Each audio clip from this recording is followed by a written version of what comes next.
বাংলাদেশের নির্বাচন নিয়ে বিশ্ব গণমাধ্যমের কৌতূহল এবার চোখে পড়ার মতো, কারণ এই নির্বাচনটি শুধু একটি ক্ষমতার সাধারণ পালাবদল নয়, বরং এটি ২০২৪ সালের ছাত্র নেতৃত্বাধীন আন্দোলনের পর দেশের রাজনৈতিক ভবিষ্যৎ নির্ধারণের একটি ঐতিহাসিক মুহূর্ত।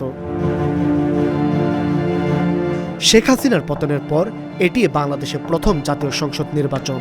যুব সমাজের ব্যাপক বিক্ষোভ ও রাজনৈতিক অস্থিরতার প্রেক্ষাপটে আয়োজিত এই নির্বাচনকে অনেকেই দেখছেন গণতন্ত্রের পুনর্জন্মের সম্ভাবনা হিসেবে। ইউরোপীয় ইউনিয়নের বাংলাদেশ প্রতিনিধি দল এই নির্বাচনকে ২০২৬ সালের সবচেয়ে বড় গণতান্ত্রিক প্রক্রিয়া হিসেবে আখ্যা দিয়েছে। ১২,৭০,০০,০০০ বেশি নিবন্ধিত ভোটার অংশ নিচ্ছেন এই নির্বাচনে। নির্বাচন পর্যবেক্ষণে ইতিমধ্যে বাংলাদেশে এসেছেন ৩৯৪ জন আন্তর্জাতিক পর্যবেক্ষক এবং ১৯৭ জন বিদেশি সাংবাদিক। আন্তর্জাতিক পর্যবেক্ষকদের মধ্যে ৮০ জন বিভিন্ন আন্তর্জাতিক সংস্থার প্রতিনিধি, ২৪০ জন বিভিন্ন দেশ থেকে আগত এবং ৫১ জন বিভিন্ন বৈশ্বিক প্রতিষ্ঠানের সঙ্গে সম্পৃক্ত। এই হিসেবে এবার আন্তর্জাতিক পর্যবেক্ষকের সংখ্যা ২০২৪ সালের ৭ জানুয়ারি অনুষ্ঠিত জাতীয় নির্বাচনের তুলনায় দ্বিগুণেরও বেশি।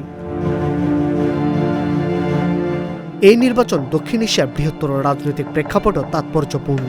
নেপাল ও ভারতের আসন্ন নির্বাচনকে সামনে রেখে বাংলাদেশকে এই অঞ্চলের নির্বাচনী মৌসুমের কেন্দ্রবিন্দু হিসেবে দেখা হচ্ছে।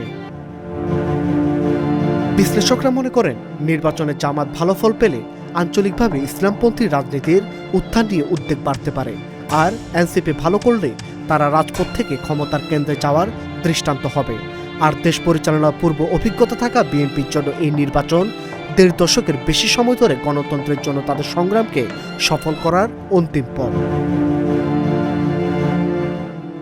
সব মিলিয়ে এই নির্বাচন বাংলাদেশের গণতন্ত্র, তরুণদের আত্মত্যাগ এবং ভবিষ্যৎ রাজনৈতিক পথ চলার কঠিন পরীক্ষার মঞ্চ। এমন উত্তেজক এবং ভূ রাজনৈতিকভাবে গুরুত্বপূর্ণ নির্বাচন নিয়ে বিশ্বজুড়ে কৌতূহল থাকাই স্বাভাবিক। ডেস্ক রিপোর্ট, আজকের পত্রিকা।